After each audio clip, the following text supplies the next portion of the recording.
Bonjour, je vais vous présenter comment définir une trame en fait avec le logiciel Page donc, qui est disponible sous Mac, qui est le suivant.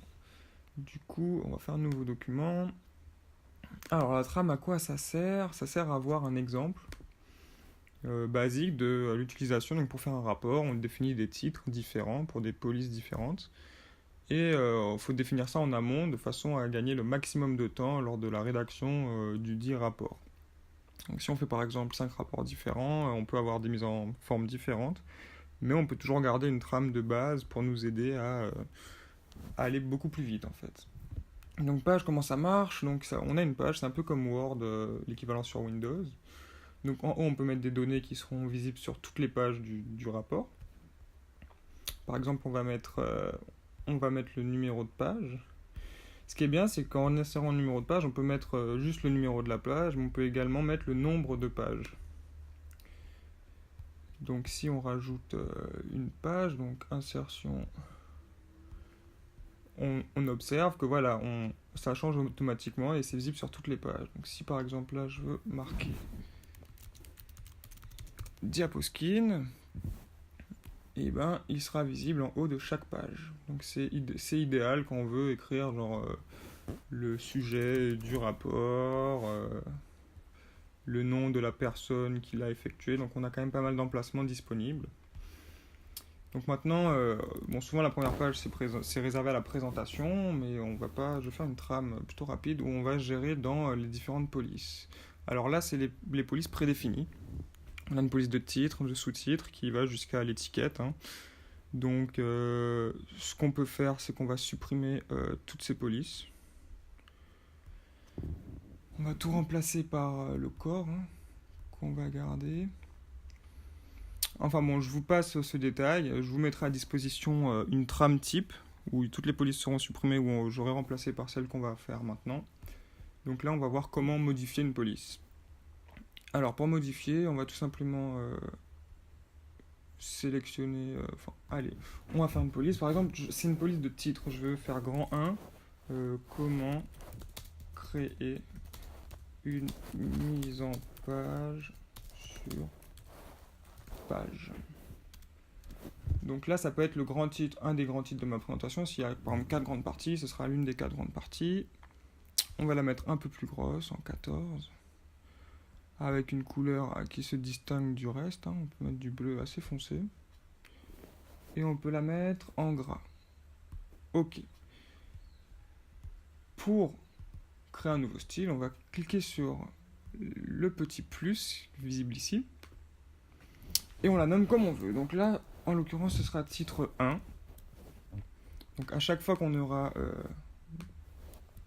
faire un peu de place. Par exemple, si dans le truc on est encore, on veut taper un autre titre, qui sera le grand 2 en fait. Les étapes. Et ben si jamais il n'est pas en titre et que je veux le faire en titre, ben, j'ai juste à cliquer tout simplement sur ce qu'on vient de créer. Hop, c'est très rapide. Il suffit de définir les titres en amont et après ben, ça va très vite. Maintenant si on veut créer un sous-titre, on va partir du corps, c'est le plus simple, hein, c'est ce qui est le plus compréhensible. Donc si on veut faire un petit 2 et qu'on veut l'appeler, comment créer une mise en page, on peut l'appeler les étapes, hein, j'ai pris l'exemple, mais ça marche bien. Pour le distinguer également, on va faire une mise en forme spéciale, un peu moins grosse. Bon, ça, si vous voulez les couleurs, il y a vraiment un panel de couleurs énorme, hein, infini quasiment. Mais on va plutôt prendre des couleurs qui se ressemblent. On va le mettre comme ça et on peut le souligner. Parfait. Donc là également, on sélectionne et on va créer notre titre 2.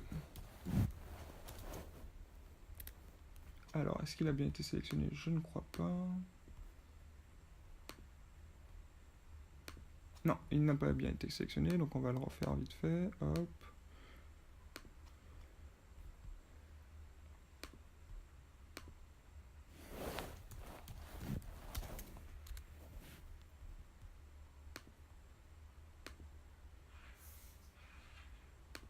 Et on peut renommer le style, on peut vraiment redéfinir comme on veut.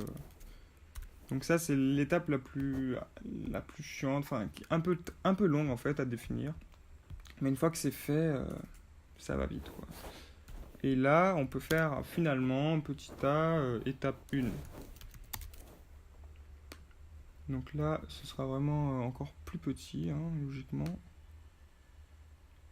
On va le mettre en 11. Et on va ne pas le mettre en gras, on va le mettre en plus clair. On va dire que plus on descend, plus c'est clair, hein.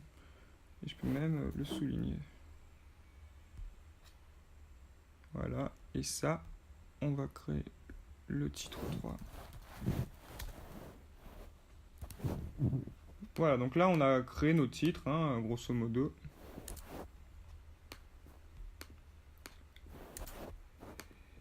Et si on supprime tout, on a quand même là le détail, hein, qu'on peut même classer dans l'ordre qu'on veut.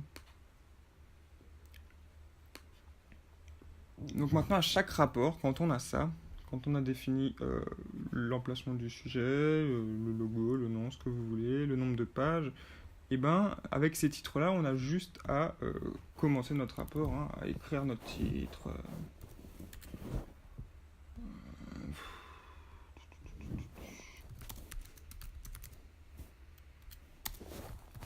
Je m'appelle Gabriel, titre 1. 2, peu importe, et ben, ça va vite, on sélectionne.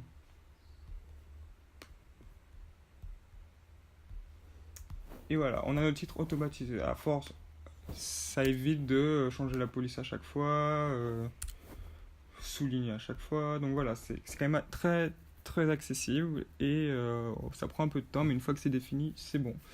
Et après, il faut l'enregistrer. Il faut l'enregistrer sous un fichier tram en fait, qu'on peut mettre sur le bureau par exemple. Et ça va nous permettre, par exemple moi j'en ai une pour mes cours, hein, que j'ai déjà faite en amont, donc la trame va nous permettre, au lieu d'ouvrir page quand je veux faire un rapport, j'ouvre ma trame, et toutes mes modifications sont prises en compte, et du coup ça va très vite. Donc voilà, par exemple pour ma trame de cours, moi j'avais cleané un peu tout ça, vous allez le voir. Voilà, j'ai uniquement mes titres désirés. Alors, souvent c'est 3 titres qu'on utilise, hein, pas plus, après c'est des tirets, hein. Donc le corps c'est pour le basique, la légende c'est sous les images, en tête et bas de page c'est en fait cette police là qu'on cale dans les petits carrés. Et le dernier c'était le note de bas de page, c'est quand on veut faire un petit clin d'œil, un petit astérix là où vous voyez le numéro et une petite justification en bas de page, ben, ce sera cette police là. Donc je vais vous mettre cette trame en ligne disponible sur le site Diaposkin.